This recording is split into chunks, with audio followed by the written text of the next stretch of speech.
सबसे पहले बाबा साहब की प्रतिमा पर पुष्पांजलि भेंट करेंगे, अपने श्रद्धा सुमन अर्पित करेंगे माननीय प्रधानमंत्री महोदय।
यकीन मानिए यही जय घोष आज दुनिया के हर कोने में गूंज रहा है। देवी और सज्जनों, बाबा साहब को अपना प्रेरणा स्रोत मानने वाले हमारे माननीय प्रधानमंत्री जी ने भारतीय संविधान के लोकतांत्रिक आदर्शों की ध्वजा को विश्व के पटल पर ऊंचा और ऊंचा किया है। आइए दोनों हाथों पर उठाकर स्वागत करें भारत के संविधान को, देश का स्वाभिमान मानने वाले जन जन के प्रिय प्रधानमंत्री जी का। जोरदार तालियों से हाथ ऊपर उठाकर स्वागत, अभिनंदन वंदन करें। यमुनानगर की पावन धरती पर उमड़े देशभक्तों के इस जन सैलाब में हर कोई लालायित है नजदीक से अपने प्रधानमंत्री जी की एक झलक पाने के लिए। आपका ये स्नेह स्वाभाविक है। आपसे आग्रह, देवी और सज्जनों, कृपया अपने अपना निर्धारित स्थान ग्रहण करें। दिल्ली में आज सुबह डॉक्टर भीमराव अंबेडकर की प्रतिमा पर पुष्पांजलि के बाद हिसार में हरियाणा के पहले अंतर्राष्ट्रीय एयरपोर्ट के ऐतिहासिक उद्घाटन, नई टर्मिनल बिल्डिंग के शिलान्यास एवं भिवानी मेडिकल कॉलेज के वर्चुअल शुभारंभ के बाद नॉन स्टॉप हरियाणा को 3 और अभूतपूर्व परियोजनाओं की सौगात देने के लिए माननीय प्रधानमंत्री जी आज यहां पधारे हैं। यमुनानगर की इस पावन धरा पर आपका हृदय से स्वागत है महोदय। मंच पर विराजमान हरियाणा के माननीय मुख्यमंत्री श्री नायब सिंह सैनी जी, माननीय विद्युत तथा आवासन एवं शहरी कार्य मंत्री भारत सरकार श्री मनोहर लाल जी, मंचासीन केंद्रीय एवं राज्य मंत्रिमंडल के सम्मानित मंत्रीगण एवं जन प्रतिनिधिगण की गरिमामयी उपस्थिति को भी हम नमन करते हैं। आइए एक बार पुनः तालियों के जय घोष द्वारा अपना वंदन अभिनंदन नए भारत के शिल्पकार माननीय प्रधानमंत्री जी एवं देश सेवा में समर्पित अन्य सभी मंचासीन विभूतियों तक पहुंचाएं। विकसित भारत विकसित हरियाणा के समारोह की भव्यता में 4 चांद लगाने कोने कोने से यहां पधारे आप सभी देशभक्तों का भी हम हार्दिक स्वागत करते हैं। अब मैं हरियाणा के माननीय मुख्यमंत्री जी से आग्रह करता हूं कि वो स्मृति चिन्ह भेंट कर माननीय प्रधानमंत्री जी का स्वागत करें। सबसे पहले गेहूं की बालियों का गुलदस्ता, सूरज की तपती धूप में सोने से चमकती ये बालियां अन्नदाता के पसीने और परिश्रम की महक समेटे हैं। आज पूरा देश बैसाखी की उमंग से सराबोर है। आसाम में बिहू के नाम से तो बंगाल में पोहला बैशाख के रूप में इसमें कमल के फूल भी हैं जो राष्ट्र की आराधना के प्रतीक हैं। और अब माननीय प्रधानमंत्री जी को अंग वस्त्र और उससे पहले हरियाणा की आन बान और शान की प्रतीक पगड़ी माननीय प्रधानमंत्री जी को पहनाकर उन्हें सम्मानित करेंगे माननीय मुख्यमंत्री महोदय। उन्हीं के शब्दों में, जहां दूध दही का खाना वैसा है अपना हरियाणा। इन्हीं परंपराओं में शामिल गौरवशाली पगड़ी जो यहां के सांस्कृतिक मूल्यों को खुद में समाहित किए है।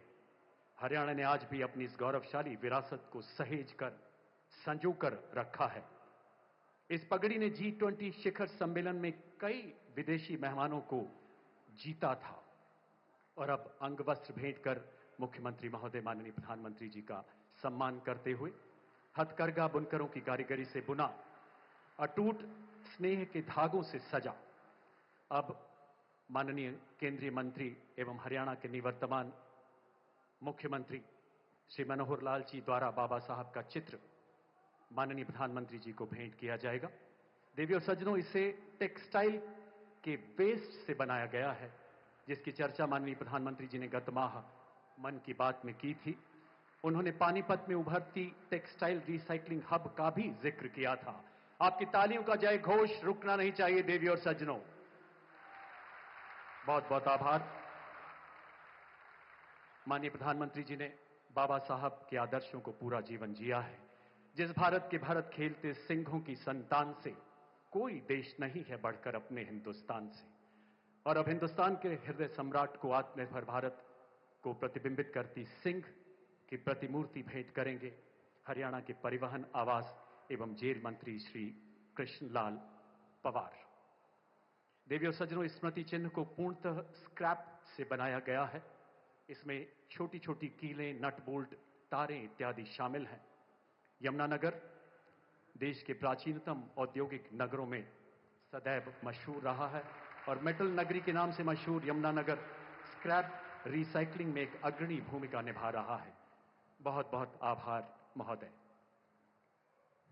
देवी और सज्जनों, मंच पर उपस्थित केंद्रीय मंत्री भारत सरकार माननीय श्री मनोहर लाल जी ने लगभग एक दशक तक हरियाणा के मुख्यमंत्री के पद को सुशोभित किया एवं राज्य में सुशासन तथा समावेशी विकास की दशा और दिशा को नया रूप दिया, जन जन की आकांक्षाओं को नई परिवाज दी। देवी और सज्जनों, आप सबकी पुरजोर करतल ध्वनि के बीच माननीय केंद्रीय मंत्री तथा हरियाणा के पूर्व मुख्यमंत्री जी से आग्रह करूंगा कि कृपया स्वागत संबोधन के लिए पधारें।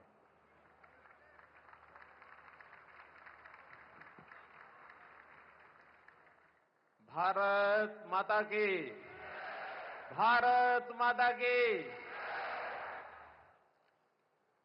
अपने देश के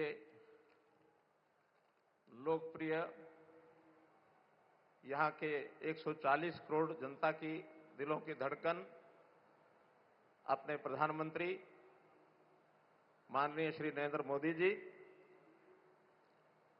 मंच पर उपस्थित अपने इस प्रदेश के मुख्यमंत्री, युवा और संघर्षशील साथी श्री नायब सिंह सैनी जी, केंद्र में राज्य मंत्री इस नाते से राव इंद्रजीत सिंह जी, केंद्र में राज्य मंत्री इस नाते से श्री कृष्णपाल गुर्जर जी, प्रदेश के ऊर्जा मंत्री श्री अनिल विज जी, कैबिनेट मंत्री हरियाणा श्री कृष्णलाल पंवार जी, कैबिनेट मंत्री हरियाणा श्री श्याम सिंह राणा जी, सभी उपस्थित सांसदगण, प्रदेश के सभी अन्य नेतागण और हरियाणा भर से आए हुए सभी हमारे भाइयों बहनों, ऊर्जा विभाग से संबंधित सभी हमारे अधिकारीगण, आज सबसे पहले संविधान निर्माता डॉक्टर भीमराव जी अंबेडकर, उनकी जयंती का दिन 14 अप्रैल है। मैं उनके चरणों में श्रद्धांजलि अर्पित करता हूं, नमन करता हूं। आज प्रधानमंत्री जी हमारे बीच में हरियाणा पधारे हैं। इस कार्यक्रम से पहले हिसार में आपने हिसार एयरपोर्ट के भवन का और उद्घाटन किया और वहां से जो पहली फ्लाइट जिसका आज उड़ान भरी है, जिसने हिसार से और अयोध्या तक, इन दोनों कार्यक्रमों को आपने किया, उसके लिए भी आपका मैं बहुत बहुत धन्यवाद करता हूं। और इसी प्रकार से आज यमुनानगर में भी ऊर्जा विभाग का एक 800 मेगावाट का ताप घर, बिजली घर, इसका शिलान्यास आप करेंगे। और ऐसे ही यमुनानगर नगर निगम द्वारा निर्मित सीबीजी का प्लांट 2600 टन का जो प्रति वर्ष एक प्रकार से उसका सीबीजी का उत्पादन होगा, ऐसे एक स्वच्छ ऊर्जा का एक बड़ा प्रोजेक्ट, इसका भी आप शिलान्यास करेंगे। माननीय प्रधानमंत्री जी, मैं आपके स्वागत के लिए खड़ा हुआ हूं।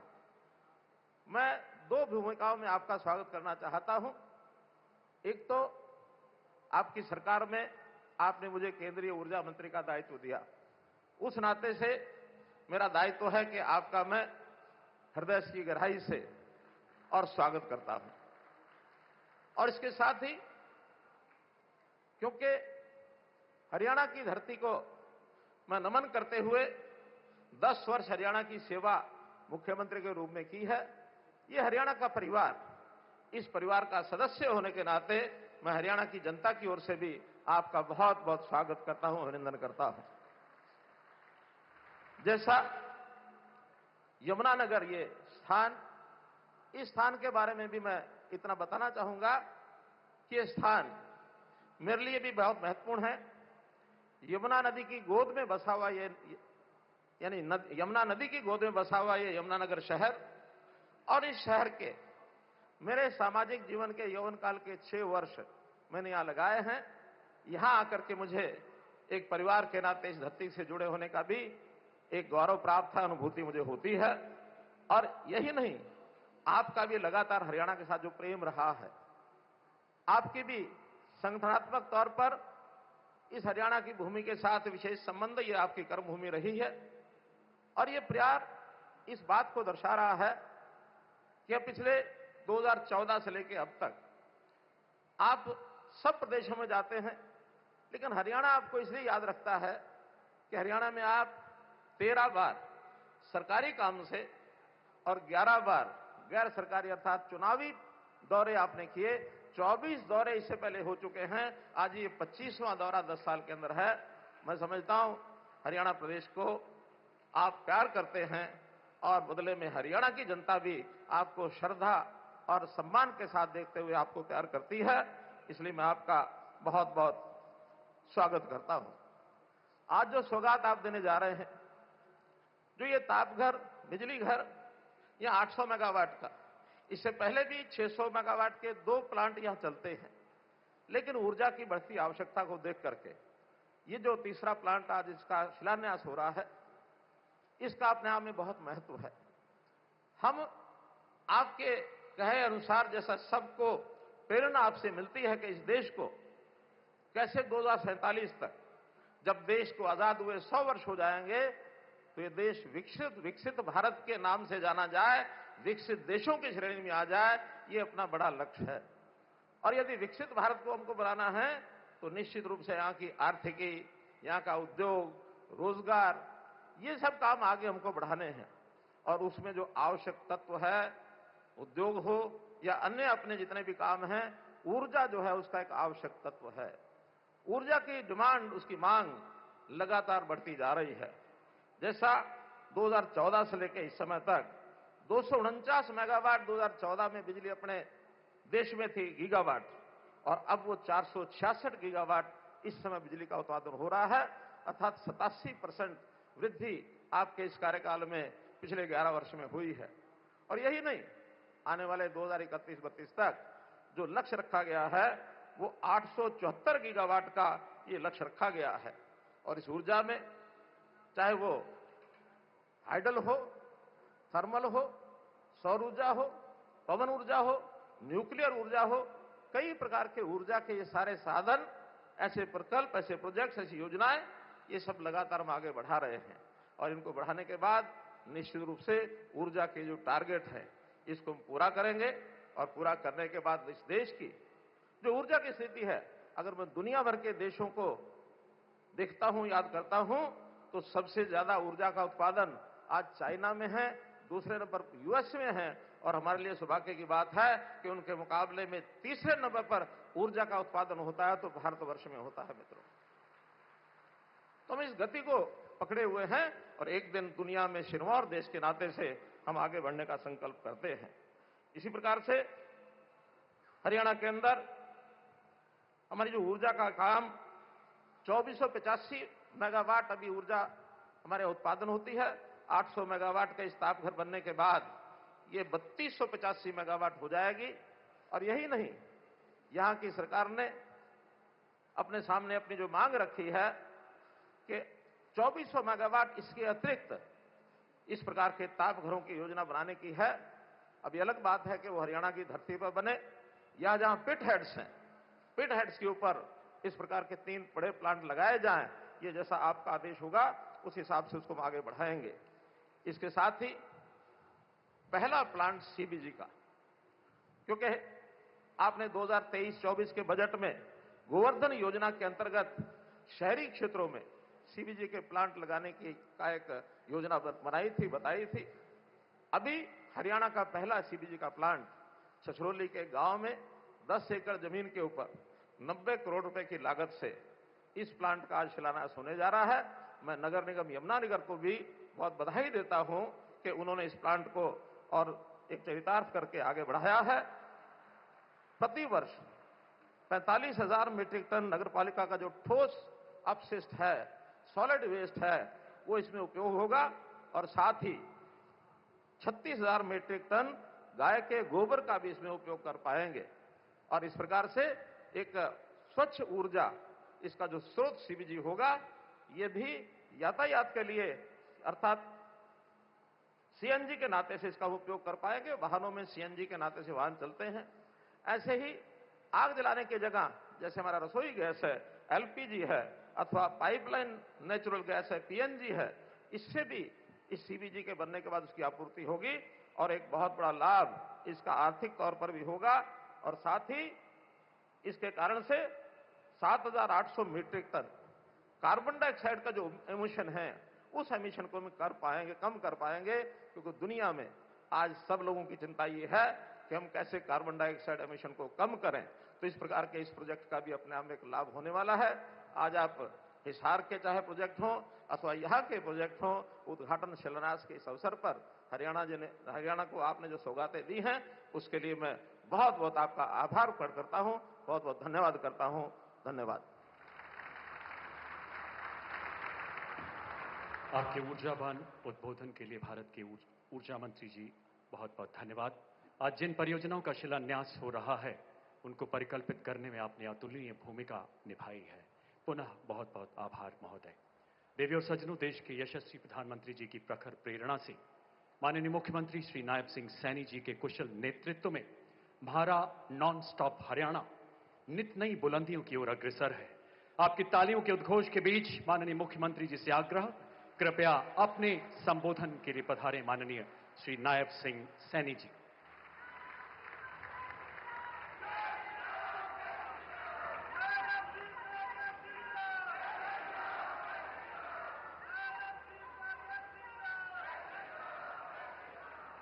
भारत माता की। भाई, दुनिया के सबसे लोकप्रिय नेता भारत के यशस्वी प्रधानमंत्री आपके बीच में बैठे हैं, हरियाणा के बीच में बैठे हैं। हरियाणा की धाकड़ आवाज आनी चाहिए एक जोरदार जयकारे के साथ, भारत माता के। हम सबका परम सौभाग्य है कि आज सुबह से देश के यशस्वी प्रधानमंत्री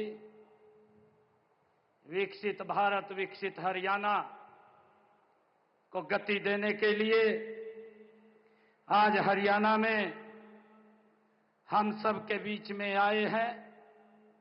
मैं हरियाणा के कोटि कोटि जन, हरियाणा के 2 करोड़ 80 लाख लोगों की तरफ से देश के यशस्वी प्रधानमंत्री आदरणीय नरेंद्र मोदी जी का इस यमुनानगर की पवित्र भूमि पर स्वागत करता हूं। आप सबकी तरफ से धन्यवाद करता हूं। उनके साथ ही भारत सरकार में ऊर्जा मंत्री और पूर्व में हरियाणा प्रदेश के मुख्यमंत्री आदरणीय मनोहर लाल जी का भी मैं जोरदार स्वागत करता हूं। मंच पर विराजमान सभी भारत सरकार के मंत्रीगण, प्रदेश सरकार के मंत्रीगण, आप सबका भी मैं दिल से बहुत बहुत धन्यवाद करता हूं। आज मुझे गर्व है, आज हम सब के लिए ये गर्व की बात है कि मां सरस्वती की गोद में बसी इस पावन नगरी यमुनानगर में माननीय प्रधानमंत्री जी का दिल से मैं स्वागत भी करता हूं, उनका अभिनंदन भी करता हूं और अपने पूरे हरियाणा की तरफ से उनको राम राम भी कहता हूं। मेरे लिए परम सौभाग्य की बात है कि मैं आप सबका भी हार्दिक स्वागत करता हूं। आप सब इतनी भारी संख्या में आए हैं। मैं आप सब की तरफ से माननीय प्रधानमंत्री जी का आप लोग स्वागत करने के लिए आए हैं, इसके लिए आप सबका बहुत बहुत धन्यवाद भी करता हूं। माननीय प्रधानमंत्री जी, आज हम सब हरियाणा वासियों के लिए ये बहुत बड़ा दिन है, बहुत शुभ दिन है। आज भारत रत्न बाबा साहेब भीमराव अंबेडकर जी की 135वीं जयंती है। मैं उन्हें कोटि कोटि नमन करता हूं। इस शुभ दिन पर किसानों और मजदूरों के मसीहा दीनबंधु सर चौधरी छोटू राम जी के नाम पर स्थापित थर्मल पावर प्लांट में आपके कर कमलों द्वारा 800 मेगावाट की अल्ट्रा सुपर क्रिटिकल यूनिट की आधारशिला भी अभी रखी जाएगी। मैं इसके लिए आपका पुनः बहुत बहुत धन्यवाद करता हूं। आदरणीय प्रधानमंत्री जी, इसके लिए मैं हरियाणा सरकार की तरफ से और हरियाणा वासियों की तरफ से आपका धन्यवाद करता हूं। आदरणीय प्रधानमंत्री जी, अभी कुछ घंटे पहले आपने अपने करकमलों से हिसार में हरियाणा के पहले एयरपोर्ट महाराजा अग्रसेन उसके दूसरे टर्मिनल का भवन का शिलान्यास किया। वहां से भगवान श्री राम की नगरी अयोध्या में स्थित महर्षि वाल्मीकि अंतर्राष्ट्रीय हवाई अड्डे तक की पहली हवाई उड़ान को हरी झंडी भी आपने दिखाई है। करोड़ों देशवासियों के अयोध्या में राम मंदिर के सांझे सपने को भी माननीय प्रधानमंत्री जी आपने ही पूरा किया है। साथियों, इससे अच्छा दिन और खुशी की बात हमारे लिए नहीं हो सकती है। आप हमारे बीच में मौजूद हैं। माननीय प्रधानमंत्री जी, यह वही यमुनानगर है जहां की माटी में लकड़ी और बर्तनों के लघु उद्योगों से लाखों लोगों को रोजगार मिलता है। आज आपके आगमन से यह शहर विकास के स्वर्णिम युग में कदम रख रहा है। आज यहां की हवा में एक नया जोश, एक नई उम्मीद और एक नया उत्साह आया है। माननीय प्रधानमंत्री जी, आपके मार्गदर्शन और प्रेरणा से पिछले 10 सालों में हरियाणा ने विकास के हर क्षेत्र में नए कीर्तिमान स्थापित किए हैं और अपना परचम हरियाणा ने लहराया है।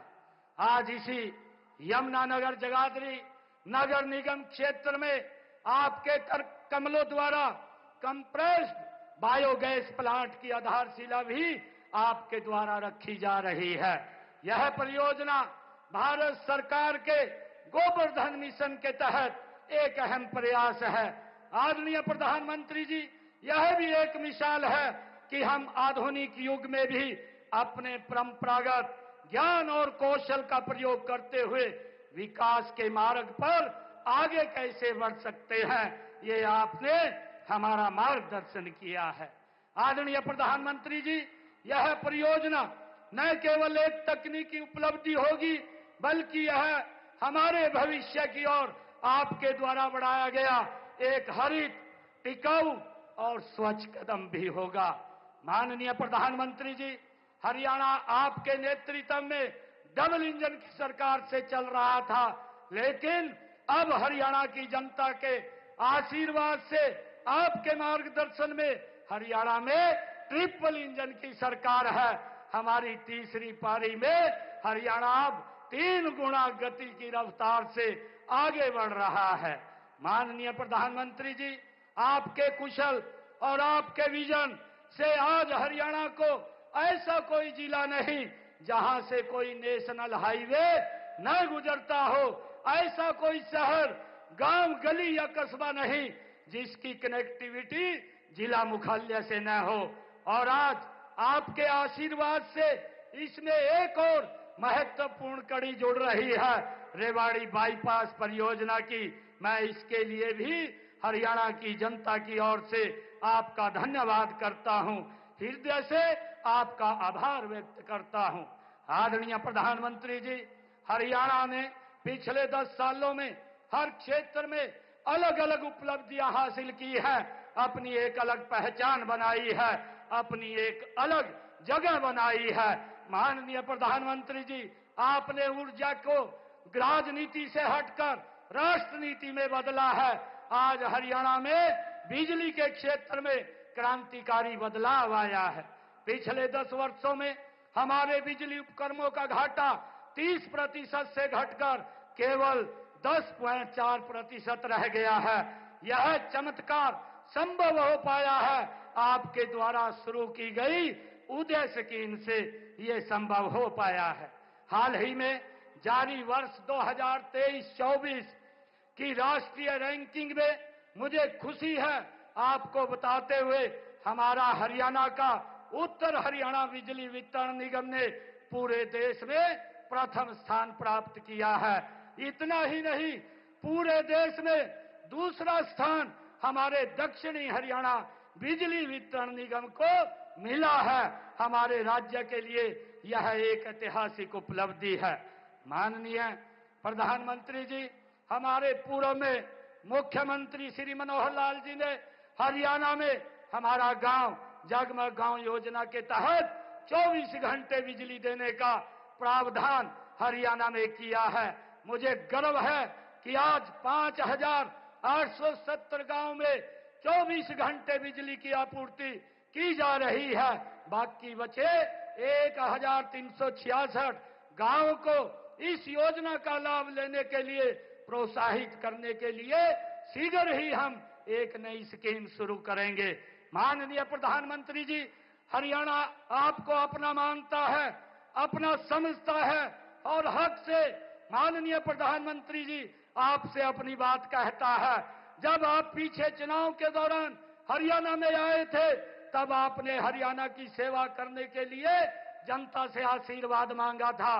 माननीय प्रधानमंत्री जी, हरियाणा के लोगों ने तीसरी बार ऐतिहासिक और पूर्ण बहुमत की सरकार का आशीर्वाद देकर बता दिया है कि हरियाणा के लोग आपके साथ हैं, आपकी नीति के साथ हैं, आपकी नीयत के साथ हैं और आपके नेतृत्व के साथ हैं। आपके विकसित भारत के संकल्प के साथ हरियाणा है। आदरणीय प्रधानमंत्री जी, मैं आपको हरियाणा के 2,80,00,000 लोगों की ओर से ये विश्वास दिलाता हूं कि आपके 2047 के विकसित भारत के संकल्प को पूरा करने के लिए हरियाणा देश के साथ, आपके साथ कदम से कदम और कंधे से कंधा मिला करके चलेगा।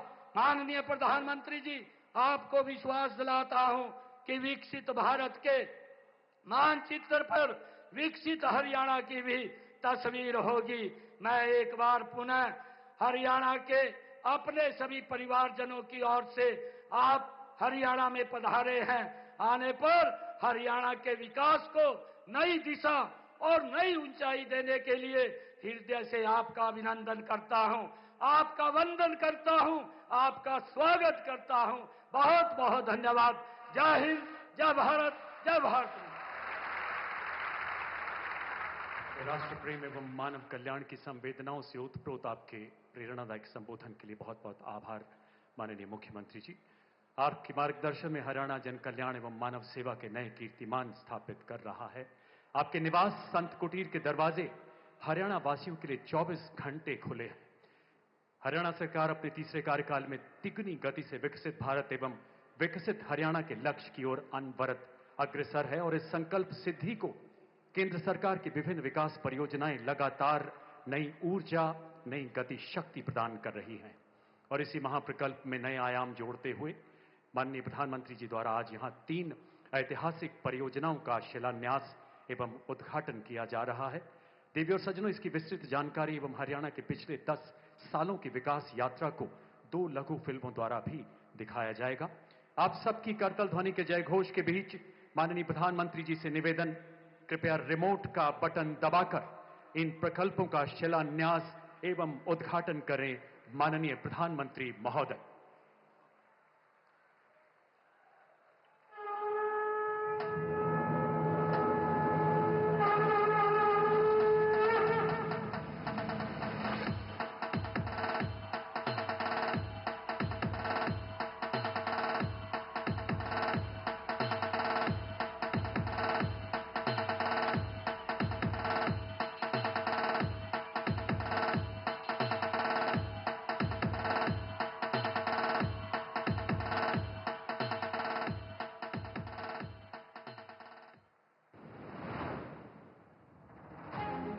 माननीय प्रधानमंत्री श्री नरेंद्र मोदी के दूरदर्शी नेतृत्व में आत्मनिर्भर भारत की ओर रफ्तार से बढ़ते हुए आज Deenbandhu Chhotu Ram thermal power plant Yamunanagar में 800 मेगावाट की अल्ट्रा सुपर क्रिटिकल यूनिट स्थापित की जा रही है, जिससे हरियाणा में बिजली उत्पादन 2600 मेगावाट से बढ़कर 3400 मेगावाट हो जाएगा।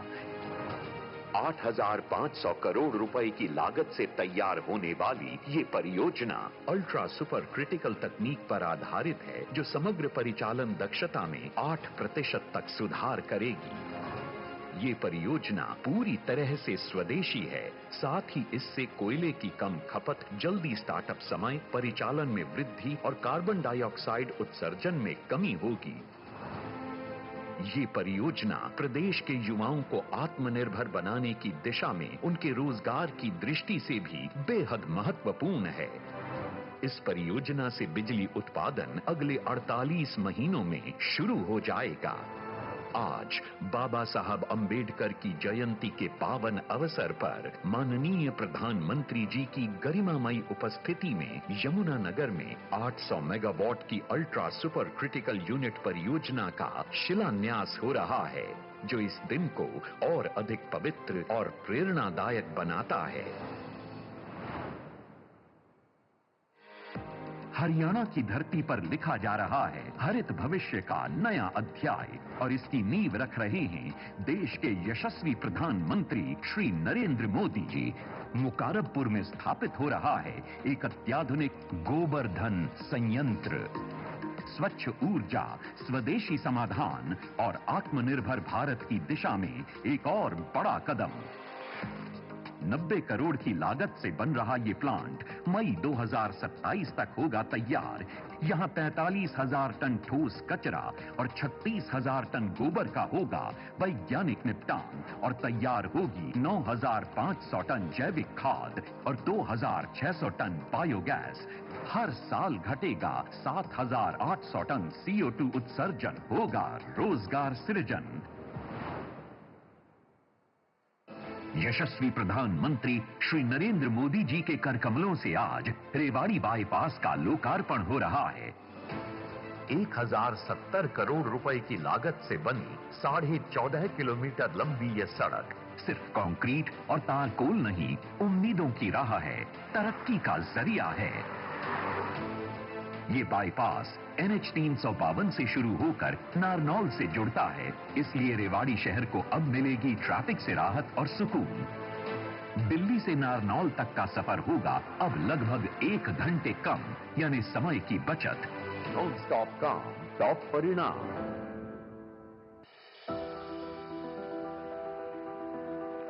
2014 है जब इतिहास में रचा गया एक नया अध्याय। शपथ लेता हूं कि विधि द्वारा स्थापित भारत के एक ऐसे नए युग का आरंभ हुआ जहां सबका साथ, सबका विकास और सबका विश्वास ने लिखी व्यवस्था परिवर्तन गाथा। ये बेमिसाल उपलब्धियां ही थी जिस कारण हरियाणा की जनता ने 2024 में लगातार तीसरी बार भारी जन समर्थन देकर यशस्वी प्रधानमंत्री श्री नरेंद्र मोदी के विजन और समर्पण पर अपनी मोहर लगा दी। साथियों, चुनाव के दौरान आप सभी माताओं बहनों ने नारा दिया था,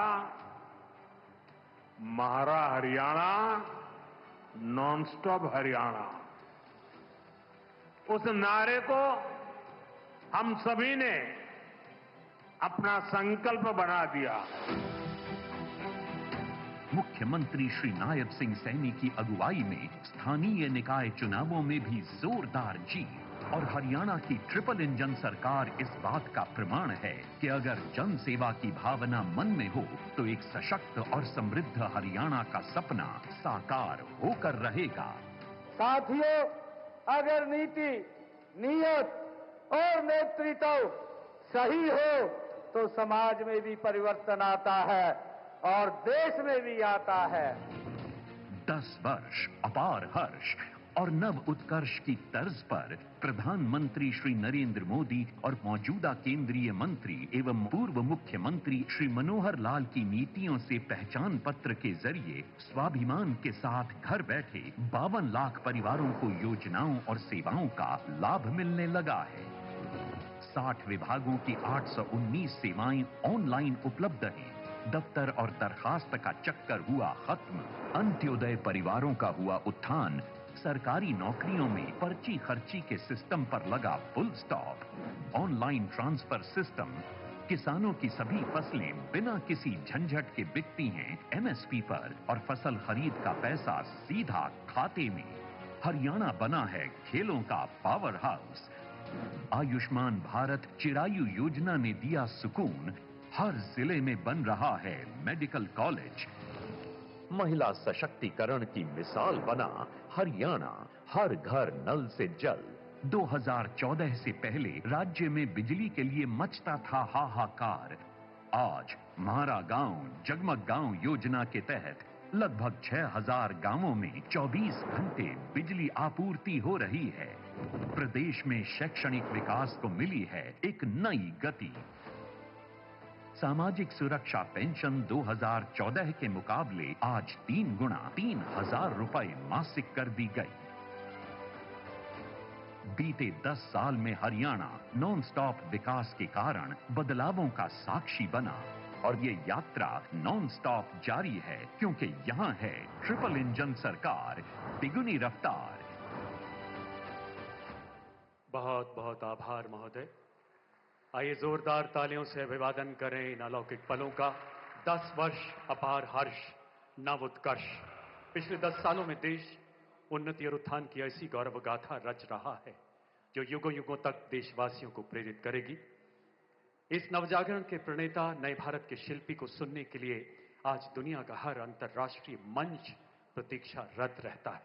देवियों और सज्जनों, शिवालिक की पर्वत श्रृंखलाओं के उस पार तक जाती आपकी तालियों के गूंज के साथ आइए माननीय प्रधानमंत्री जी से आग्रह करें कि अपने आशीर्वचनों से हमारा मार्गदर्शन करें, अपने ओजस्वी उद्बोधन से हमें अनुग्रहित करें। माननीय प्रधानमंत्री महोदय।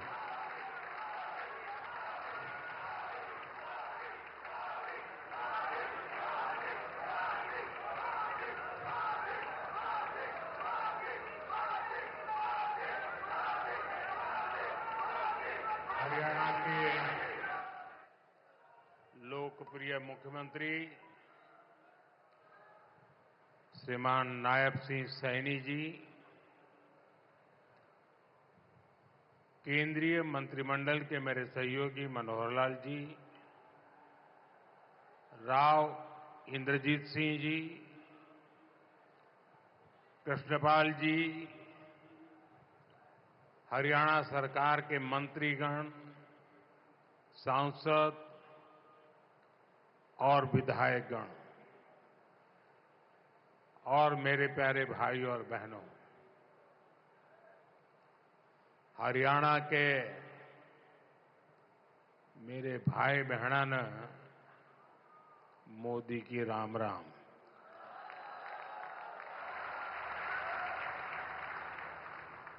साथियों,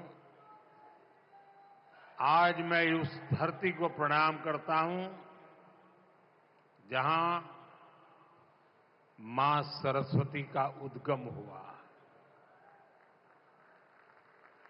जहां मंत्रा देवी विराजती है, जहां पंचमुखी हनुमान जी है, जहां कपाल मोचन साहब का आशीर्वाद है, जहां संस्कृति, श्रद्धा और समर्पण की त्रिवेणी बहती है। आज बाबा साहब आंबेडकर जी की 135वीं जयंती भी है। मैं सभी देशवासियों को अंबेडकर जयंती की बहुत बहुत शुभकामनाएं देता हूं।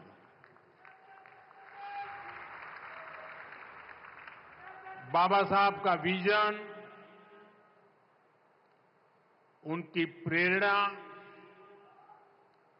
निरंतर विकसित भारत की यात्रा में हमें दिशा दिखा रही है। साथियों, यमुनानगर सिर्फ एक शहर नहीं, ये भारत के औद्योगिक नक्शे का भी अहम हिस्सा है। प्लाईवुड से लेकर पीतल और स्टील तक ये पूरा क्षेत्र भारत की अर्थव्यवस्था को मजबूती देता है। कपाल मोचन मेला, ऋषि वेदव्यास की तपोभूमि और गुरु गोविंद सिंह जी की एक प्रकार से शस्त्र भूमि। साथियों, ये अपने आप में एक गरिमा बढ़ाने वाली बात है और यमुनानगर के साथ तो जैसे अभी मनोहर लाल जी बता रहे थे, सैनी जी बता रहे थे, मेरी कई पुरानी यादें जुड़ी हुई हैं। जब मैं हरियाणा का प्रभारी था तो पंचकुला से यहां आना जाना लगा रहता था। यहां काफी सारे पुराने कार्यकर्ताओं के साथ मुझे काम करने का अवसर मिला है। ऐसे कर्मठ कार्यकर्ताओं की परंपरा आज भी चल रही है। साथियों, हरियाणा लगातार तीसरी बार डबल इंजन सरकार के विकास की डबल रफ्तार को देख रहा है और अब तो सैनी जी कह रहे हैं ट्रिपल सरकार। विकसित भारत के लिए विकसित हरियाणा, ये हमारा संकल्प है।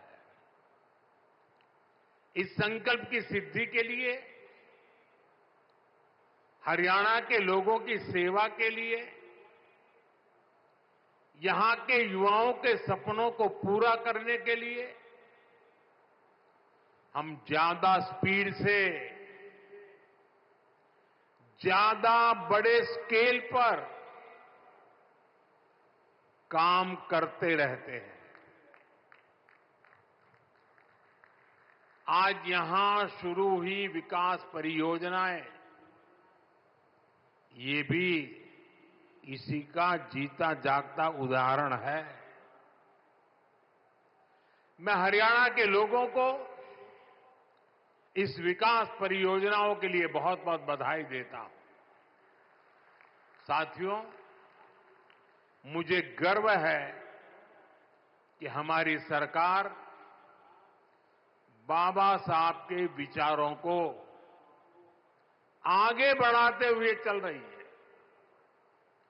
बाबा साहब आंबेडकर ने उद्योगों के विकास को सामाजिक न्याय का मार्ग बताया था। बाबा साहब ने भारत में छोटी जोतों की समस्या को पहचाना था। बाबा साहब कहते थे कि दलितों के पास खेती के लिए पर्याप्त जमीन नहीं है, इसलिए दलितों को उद्योगों से सबसे अधिक फायदा होगा। बाबा साहब का विजन था कि उद्योगों से दलितों को ज्यादा रोजगार मिलेंगे और उनका जीवन स्तर ऊपर उठेगा। भारत में औद्योगिकरण की दिशा में बाबा साहब ने देश के पहले उद्योग मंत्री डॉक्टर श्यामा प्रसाद मुखर्जी के साथ मिलकर काम किया था। साथियों, औद्योगिकरण और मैन्युफैक्चरिंग के इस तालमेल को दीनबंधु चौधरी छोटू राम जी ने भी गांव की समृद्धि का आधार माना था। वो कहते थे, गांवों में सच्ची समृद्धि तब आएगी जब किसान खेती के साथ साथ छोटे उद्योगों के माध्यम से भी अपनी आय बढ़ाएगा। गांव और किसान के लिए जीवन खपाने वाले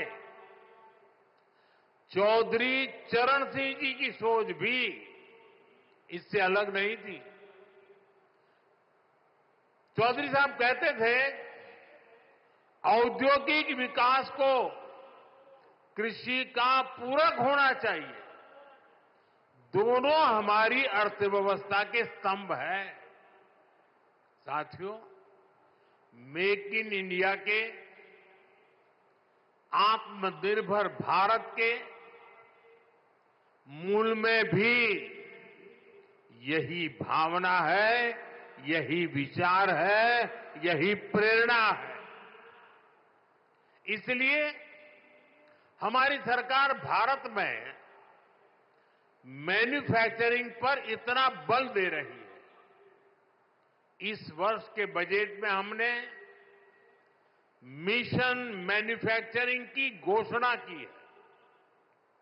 इसका मकसद है कि दलित, पिछड़े, शोषित, वंचित नौजवानों को ज्यादा से ज्यादा रोजगार मिले, नौजवानों को जरूरी ट्रेनिंग मिले, व्यापार कारोबार का खर्चा कम हो, एमएसएमई सेक्टर को मजबूती मिले, उद्योगों को टेक्नोलॉजी का लाभ मिले और हमारे उत्पाद दुनिया में सबसे बेहतरीन हो। इन सारे लक्ष्यों को प्राप्त करने के लिए बहुत जरूरी है कि देश में बिजली की कोई कमी न हो। हमें एनर्जी में भी आत्मनिर्भर होना ही होगा। इसलिए आज का ये कार्यक्रम बहुत अहम है। आज Deenbandhu Chaudhary Chhoturam thermal power plant की तीसरी इकाई का काम शुरू हुआ है। इसका फायदा यमुनानगर को होगा, उद्योगों को होगा। भारत में जितना औद्योगिक विकास, जैसे प्लाईवुड बनता है, उसका आधा तो यमुनानगर में होता है। यहां एल्यूमिनियम, कॉपर और पित्तल के बर्तनों की मैन्युफैक्चरिंग बड़े पैमाने पर होती है। यहीं से पेट्रोकेमिकल प्लांट के उपकरण दुनिया के कई देशों में भेजे जाते हैं। बिजली का उत्पादन बढ़ने से इन सभी को फायदा होगा। यहां मिशन मैन्युफैक्चरिंग को मदद मिलेगी। साथियों, विकसित भारत के निर्माण में बिजली की बहुत बड़ी भूमिका होने वाली है और हमारी सरकार बिजली की उपलब्धता बढ़ाने के लिए चौतरफा काम कर रही है। चाहे वन नेशन वन ग्रिड हो, नए कोल पावर प्लांट हो, सोलर एनर्जी हो, न्यूक्लियर सेक्टर का विस्तार हो, हमारा प्रयास है कि देश में बिजली का उत्पादन बढ़े, राष्ट्र निर्माण में बिजली की कमी बाधा न बने। लेकिन साथियों, हमें कांग्रेस के दिनों को भी भूलना नहीं चाहिए। हमने 2014 से पहले, जब कांग्रेस की सरकार थी, वो दिन भी देखे हैं जब पूरे देश में ब्लैकआउट होते थे, बिजली गुल हो जाती थी। कांग्रेस की सरकार रहती तो देश को आज भी ऐसे ही ब्लैकआउट से गुजरना पड़ता। न कारखाने चल पाते, न रेल चल पाती, न खेतों में पानी पहुंच पाता। यानी कांग्रेस की सरकार रहती तो ऐसे ही संकट बना रहता, बढ़ता रहता। अब इतने वर्षों के बाद, प्रयासों के बाद आज हालात बदल रहा है। बीते एक दशक में भारत ने बिजली उत्पादन की क्षमता को करीब करीब 2 गुना किया है। आज भारत अपनी जरूरत को पूरी करने के साथ साथ पड़ोसी देशों को बिजली निर्यात भी करता है। बिजली उत्पादन, इस पर भाजपा सरकार के फोकस का लाभ हमारे हरियाणा को भी मिला है। आज हरियाणा में 16,000 मेगावाट बिजली का उत्पादन होता है। हम आने वाले कुछ सालों में एक क्षमता 24,000 मेगावाट तक पहुंचाने का लक्ष्य लेकर के काम कर रहे हैं। साथियों, एक तरफ हम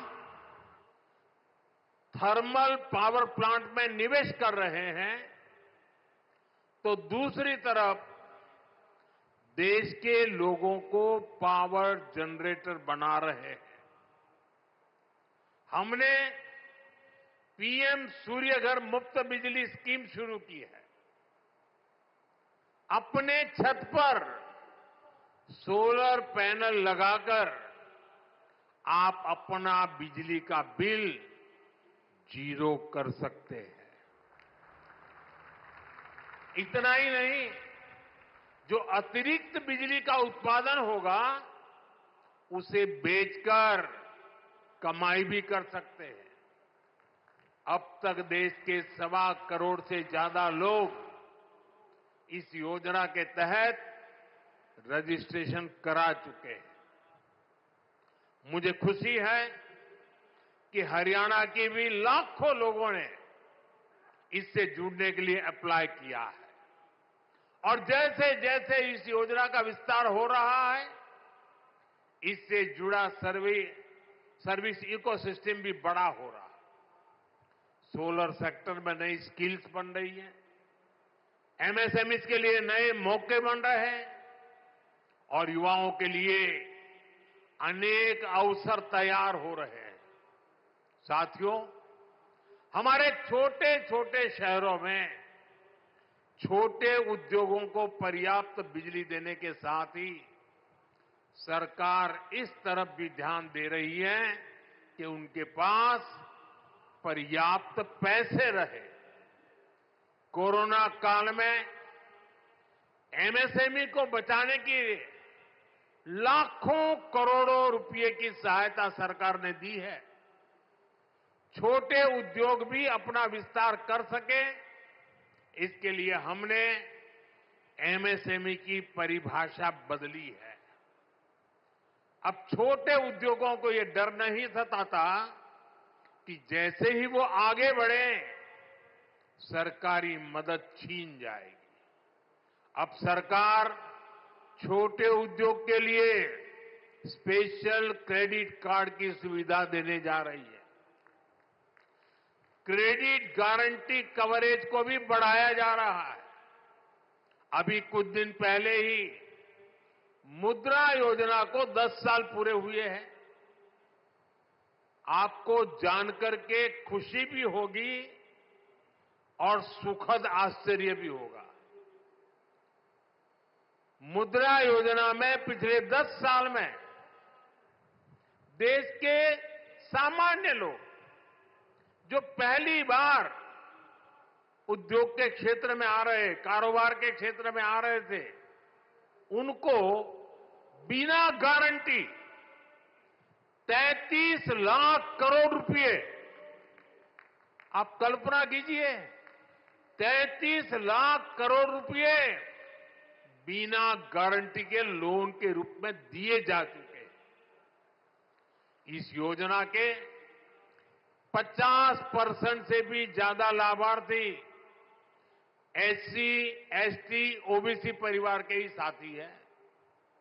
कोशिश यही है कि ये छोटे उद्योग हमारे नौजवानों के बड़े सपनों को पूरा करें। साथियों, हरियाणा के हमारे किसान भाई बहनों की मेहनत हर भारतीय की थाली में नजर आती है। भाजपा की डबल इंजन की सरकार किसानों के दुख सुख की सबसे बड़ी साथी है। हमारा प्रयास है कि हरियाणा के किसानों का सामर्थ्य बढ़े।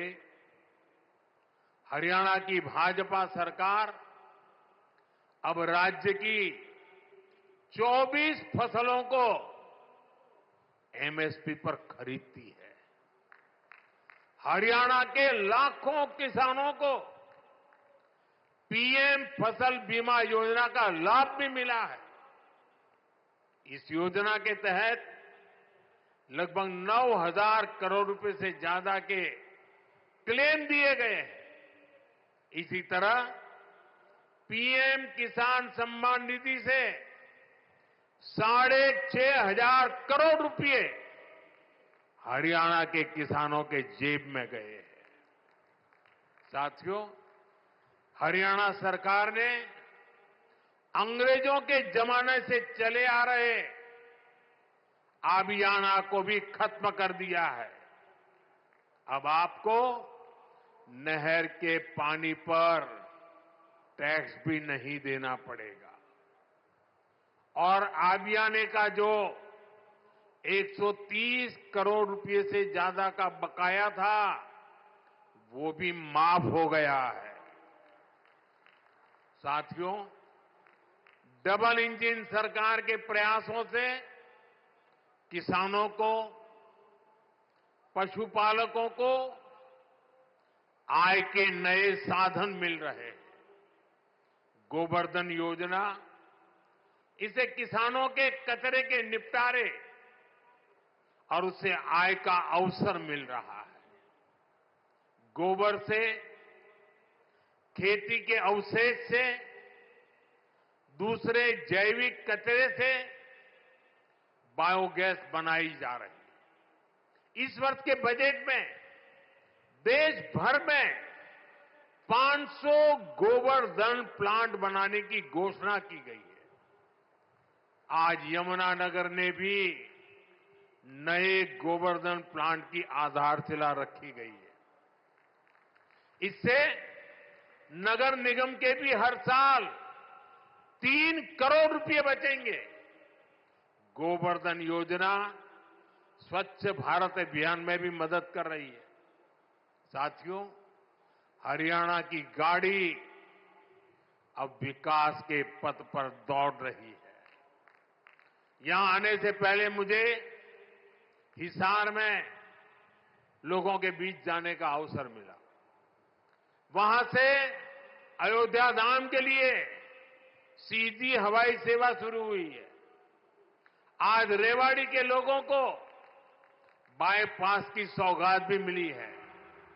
अब रेवाड़ी के बाजार, चौराहों, रेलवे फाटकों पर लगने वाले ट्रैफिक जाम से लोगों को छुटकारा मिल जाएगा।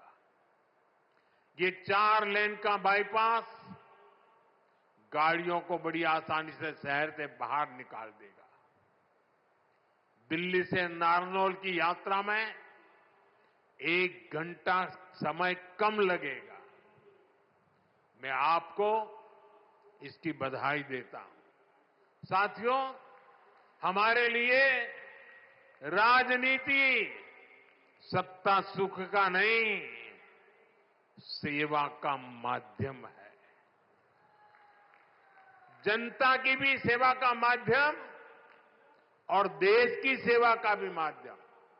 इसलिए भाजपा जो कहती है उसे डंके की चोट पर करती भी है। हरियाणा में तीसरी बार सरकार बनने के बाद हम लगातार आपसे किए वायदे पूरे कर रहे हैं, लेकिन कांग्रेस शासित राज्यों में क्या हो रहा है?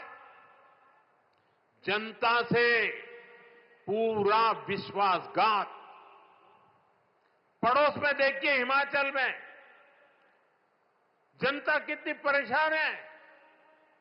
विकास के, जन कल्याण के सारे काम ठप पड़े हैं। कर्नाटका में बिजली से लेकर दूध तक, बस किराए से लेकर बीज तक, हर चीज महंगी हो रही है। मैं सोशल मीडिया पर देख रहा था, कर्नाटका में कांग्रेस सरकार ने जो महंगाई बढ़ाई है, भांति भांति के टैक्स लगाए हैं। सोशल मीडिया में लोगों ने बड़ा आर्टिकुलेट किया है और उन्होंने कहा है, और ए टू जेड पूरी एबीसीडी और हर अक्षर के साथ कैसे कैसे उन्होंने टैक्स बढ़ाए, उसका ए टू जेड पूरा लिस्ट बना करके ये कर्नाटक की कांग्रेस सरकार की पोल खोल के रखी है। खुद वहां के मुख्यमंत्री के करीबी कहते हैं कि कांग्रेस ने कर्नाटका को करप्शन में नंबर 1 बना दिया। साथियों, तेलंगाना की कांग्रेस सरकार भी जनता से किए वादे भूल गई है। वहां कांग्रेस, वहां की सरकार जंगलों पर बुलडोजर चलवाने में व्यस्त है। प्रकृति को नुकसान, जानवरों को खतरा, यही है कांग्रेस की कार्यशैली। हम यहां कचरे से गोवर्धन बनाने के लिए मेहनत कर रहे हैं और वो बने बनाए जंगलों को उजाड़ रहे हैं। यानी सरकार चलाने के 2 मॉडल आपके सामने हैं। एक तरफ कांग्रेस का मॉडल है जो पूरी तरह झूठ साबित हो चुका है, जिसमें सिर्फ कुर्सी के बारे में सोचा जाता है। दूसरा मॉडल बीजेपी का है जो सत्य के आधार पर चल रहा है, बाबा साहब आंबेडकर ने दी हुई दिशा पर चल रहा है, संविधान की मर्यादाओं को सर आंखों पर चढ़ा के चल रहा है और सपना है विकसित भारत बनाने के लिए प्रयास करना। आज यहां यमुनानगर में भी हम इसी प्रयास को आगे बढ़ता देखते हैं। साथियों, मैं आपसे एक और अहम विषय की चर्चा करना चाहता हूं। कल देश ने वैशाखी का पर्व मनाया है। कल ही जलियांवाला बाग हत्याकांड के भी 106 वर्ष हुए हैं। इस हत्याकांड में अपनी जान गंवाने वालों की स्मृतियां आज भी हमारे साथ है। जलियांवाला हत्याकांड में शहीद हुए देशभक्तों और अंग्रेजों की क्रूरता के अलावा एक और पहलू है जिसे पूरी तरह अंधेरे में डाल दिया गया था। ये पहलू मानवता के साथ,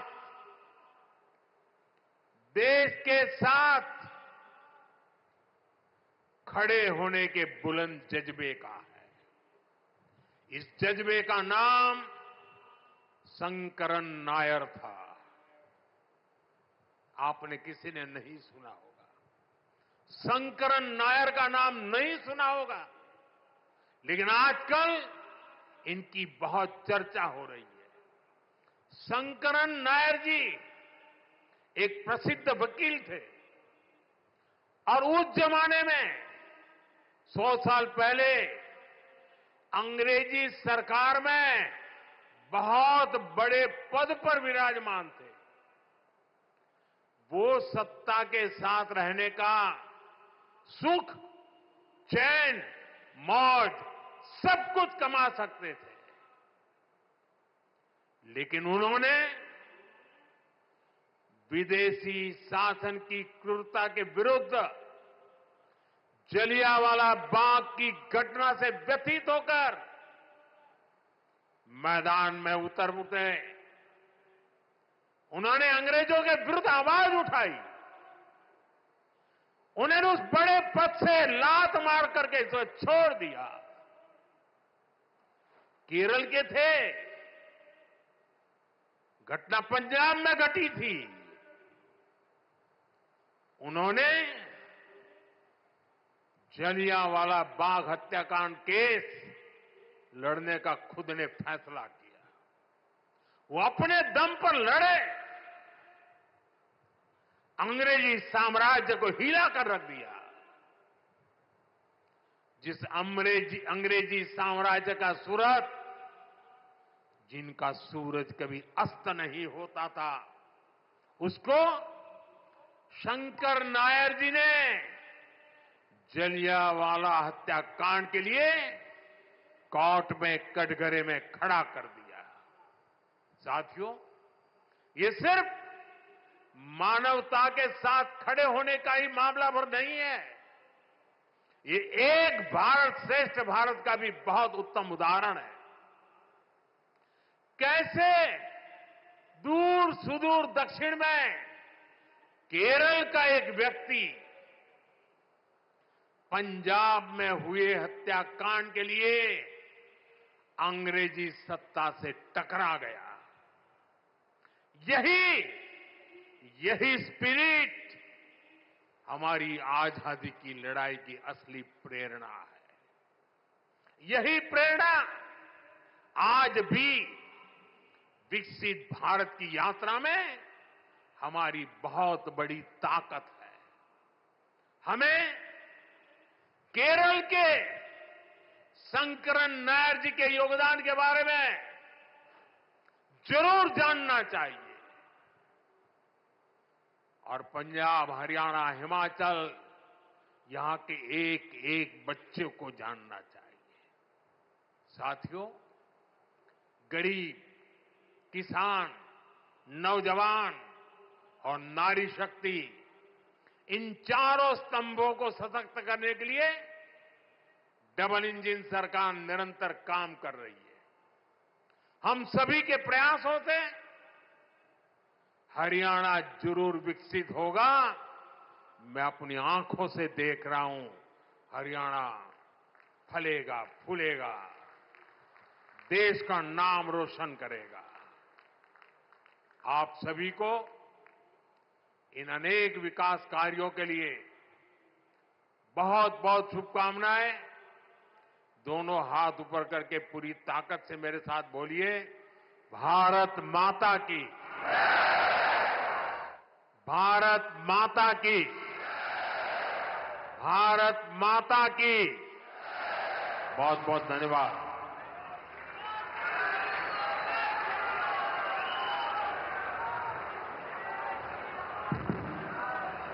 बहुत बहुत धन्यवाद माननीय प्रधानमंत्री महोदय। देवी और सज्जनों, आइए एक बार पुनः तालियों के जयनाद से अपना आभार हमारे प्रेरणा पुंज विकसित भारत के संकल्प के शिल्पकार माननीय प्रधानमंत्री जी तक पहुंचाएं। जोरदार तालियों से अभिवादन करें, वंदन अभिनंदन करें। आज से 10 साल पहले 20 अप्रैल 2015 को दिल्ली के अंबेडकर अंतर्राष्ट्रीय केंद्र के शिलान्यास के दौरान आपने कहा था मान्यवर कि अगर बाबा साहब न होते तो नरेंद्र मोदी कहां होते। पिछले 11 सालों में परम श्रद्धा